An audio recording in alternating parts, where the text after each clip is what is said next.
Terence Crawford continues to beg for a Canelo Alvarez showdown. This time he speaks with TMZ to discuss a potential Canelo fight, what potential things he would have to look at, and what weapons, I guess you could say, that Canelo payday. You'll want payday. I know the weapons that Canelo possesses that, you know, he have to be mindful for with a multiple weight class jump to fight Canelo Alvarez. So first, I'm going to take you through, and we're going to listen to some of what Terence Crawford had to say. And then, of course, per usual, I'll give my thoughts on my channel. Roll the clip. Challenges does Canelo pose once you guys get in there? I don't know. I just think, you know, his punching power and his physical size is the only thing that I really have to worry about. But who knows? Once we get in the ring, we don't know how I'll handle his punching power, his size. I've been fighting bigger guys my whole life, so I'm pretty familiar with. Challenges does Canelo pose once you guys get in there? I don't know. I just think, you know, his punching power and his physical size. His punching power and his physical size. He follows up by saying, we don't know when I get in the ring, you know, how I deal with that, but I've fought bigger guys my whole life. We get in the ring, we don't know how I'll handle his punching power, his size. I've been fighting bigger guys my whole life. Wow. So, as I've been saying, I truly don't really need to see this fight. I've expressed on my channel why I feel that way. I do believe firmly that Terence Crawford, he's coming across like real beggy, like Keith Sweat. He's begging, I want your money, I want your money. Like it's just Keith Sweat style begging for a Canelo fight. And I think that's a bad look because he is a decorated fighter. He's an accomplished fighter, but you don't want to look thirsty for a fight. I don't know if that's really going to get the business done and get the fight you want. I really have no idea why people are saying that they want to see this fight. I mean, I kind of understand because I understand boxing fans and human nature. Listen, there's a lot of people that are boxing fans and they'll make a big deal about a fight like this, but they won't pay for it, right? You know, like the diehard Canelo fans will pay for it, but I think there's a contingent of fans who will advocate for something like this, which is really a fight that doesn't need to happen, as I've said multiple times. And then if it did happen, it's just like purely, I want to see to satisfy a curiosity. Like, let me see what happens here kind of deal. And I think Bud Crawford is the wrong person, personality-wise, to try to get this over the line. Canelo in the past has expressed kind of a disinterest for obvious reasons in fighting Terence Crawford. What's in it for me? Unless you give me a ish ton of money, what do I really get by fighting and beating another smaller person? And some people are like, oh, but he's fought smaller guys before. You have to understand the business. He's the A side. He fought smaller guys that he chose to fight, right? For whatever reason. Like you look at Berlanga.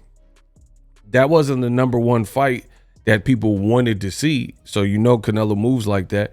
But Berlanga, I think what he does do well is despite the inexperience, he's going to talk. And that's what he did. He talked, and created some chemistry or rivalry similar to what Caleb Plant did. And people tap in for the entertainment value and just to see, you know, because he has the size. Plus, he's talking to New York spicy talk, you know what I mean? And with Crawford, his interviews are, for lack of a better word, kind of boring. Like he just did this TMZ interview. It's very monotone. He's about to be 37 this month. It's not really exciting me or changing my mind, if you will, that I must see this fight. The other thing is, I have so many issues with this, but I'm trying to break it down for my new listeners. The other issue is I really don't believe his first and only fight at 154 was that special, meaning he put his stamp on it and it's just like game over. We got to see him move up even more divisions to fight a Canelo Alvarez, right? So if anything, it was like a reality check in the Israel Madrimov fight. I'm not even complaining that he won because he put in the work and he seemed very hungry to solidify the win and kind of stepped on the gas in the later rounds. But what I'm saying is, if anything, he made it look like 54 is kind of his ceiling rather than maybe preconceived notions before the Madrimov fight where people looked at Bud as almost like a Superman. He's strong and he can move up and give anyone issues at any weight class. To be honest, it put things in perspective. Not really for me. I'm talking about the boxing public. And please let me know in the comment section, which I know the Bud Buddies won't do because they don't really have anything to offer other than be contrarian and disagree with me. But I'm going to pose the question anyway to see if anyone has a pair that can answer this in the comment section. Do you think that Bud Crawford's performance, as you've seen it with Madrimov, helped or hurt the need for a Canelo fight pretty much 2 divisions higher, than 14 pounds higher than the division he won? He just fought at. For my sake, in my opinion, I think it hurt. I think if he looked more explosive, if he stopped Madrimov, if he got a knockdown, anything, then potentially that would pique people's curiosity. We didn't see any of that. We didn't see no knockdowns. We didn't see any. Bud had all stoppages at welterweight, and then he moves up in weight to 54, and it looks like he's in the new weight class. So as far as I'm concerned, this looks like a Hail Mary desperation attempt to get a payday, which is what Canelo always says. Payday, payday. It looks like you're trying to get a payday. Not that Bud doubts himself or maybe he thinks he could beat Canelo. I'm not even here to debate that. But what I'm saying is you want to challenge yourself with the highest level that also conveniently guarantees the highest purse that you can get. You feel like you've accomplished so much that you're through accomplishing things. If you're going to challenge yourself, you just want it to be this once and done generational wealth type of challenge. And I don't support that ideology, because when Crawford spent so much time with Top Rank, people were begging for certain fights and he couldn't get any of them for obvious reasons because who he was aligned with. And that's why I said bad business. But now you think you're going to erase that because you beat Errol Spence Jr. and you got the one win that everybody talks about. You think you could just erase years of like kind of mediocre type opponents that no one thought could beat you and then land a Canelo fight over guys who are in or closer to Canelo's division that would be big fights, and or guys who just they put in work in the division. Guys like David Benavidez, David Morrell, William Skull, guys like Mbili, who just beat Deryevchenko. Bivol rematch at 75. Better Biev if he beats Bivol. There's a lot of people vying for a Canelo Alvarez opportunity. And I feel like Bud he's kind of arrogant. And he just feels that because I've done all this work in lighter divisions and I have some milestones like 2X undisputed that no one else has, that I'm above it. I'm above, like, those are great personal achievements and accomplishments that will definitely be attached to his manila folder when he hangs up the gloves. He's already got his arm, casted for the Hall of Fame. So he's definitely going to be in the Hall of Fame. There's no doubt about that. But I think he wants it almost like the easy way. Like, he feels that he's almost had like a Floyd Mayweather career arc where he feels like, man, I could fight Conor McGregor for my 50th fight because I gave you this. But then if you look at his resume, it doesn't stack up. Point blank, period. Compare. I wish one of the Bud buddies would try to make a sound argument in the comment section of this video.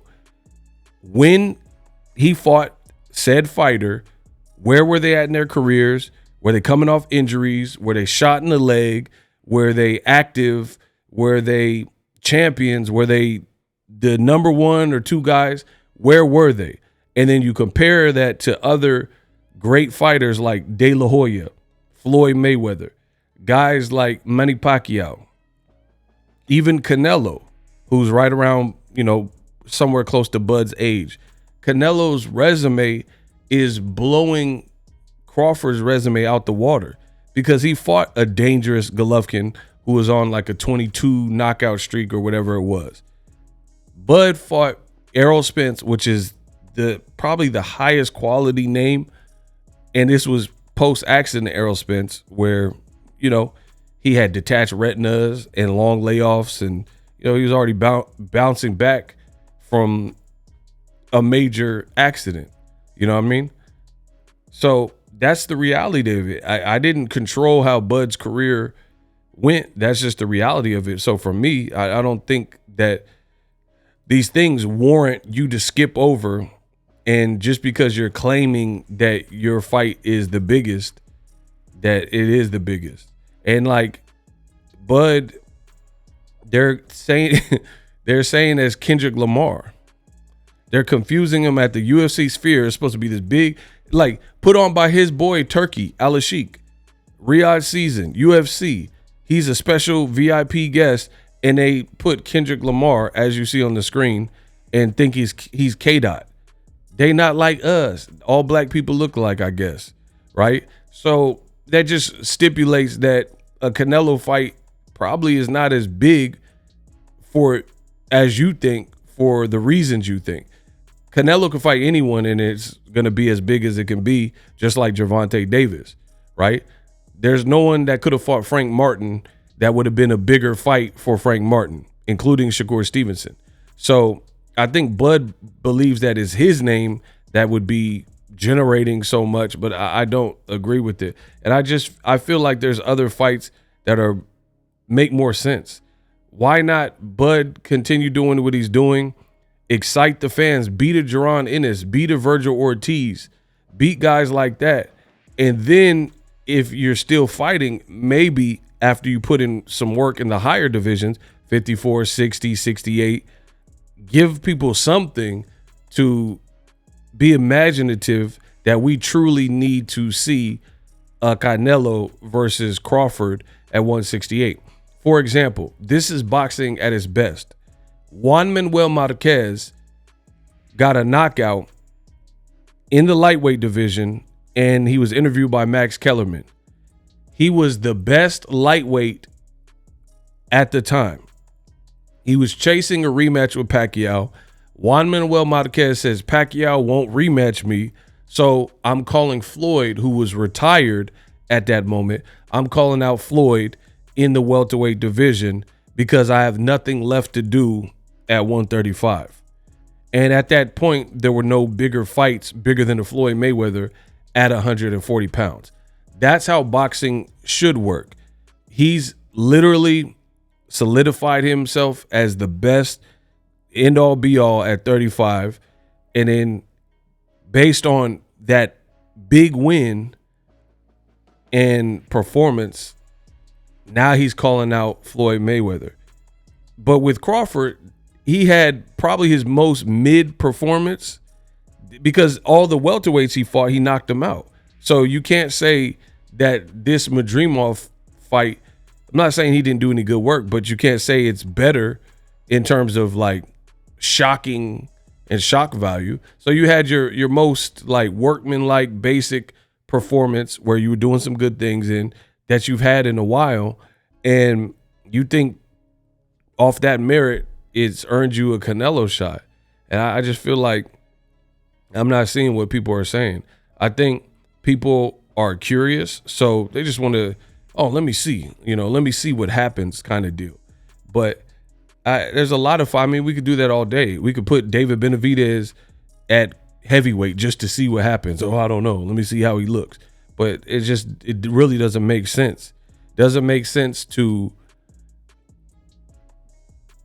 treat boxing like a video game, you know, and just move random pieces around unless you put in major work in or around those divisions to the point where there's no other viable options.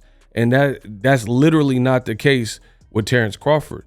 There are quality options that are nice fights. Now, it might not be as big as Canelo, but you had a whole bunch of fights with Top Rank that weren't as big as Canelo. So why are you all ultra choosy now? And that's the other thing that makes it look very bad. It looks very bad because now you want to be super selective, but for 10 or 11 years with Top Rank, you were fighting John Molinas and guys lesser than in terms of what fans wanted to see, right? Fans weren't asking for you to fight John Molina Jr. or Mean Machine at those given times, or Kell Brook, who had been fighting at 54 and got both of his eyes broke up by Triple G. Hell no, guys ain't boxing, guys are nothing. And Errol Spence, right? People weren't requesting that of you, but that's what was chosen. Now all of a sudden you're a free agent, and there's some good fights. The Bootses and the Virgil Ortiz, maybe I don't know, Fundora or Jermell Charlo or whatever you can negotiate. And Edison Lada's at 60. He just knocked out Danny Garcia. You want to bypass all that and say, give me Canelo. I just don't think it worked like that. But that's my opinion. Let me know what you guys think. We unpack. We unpack. We unpack. Coming to you live. Boxingego unpack. Yeah. We unpack. We unpack.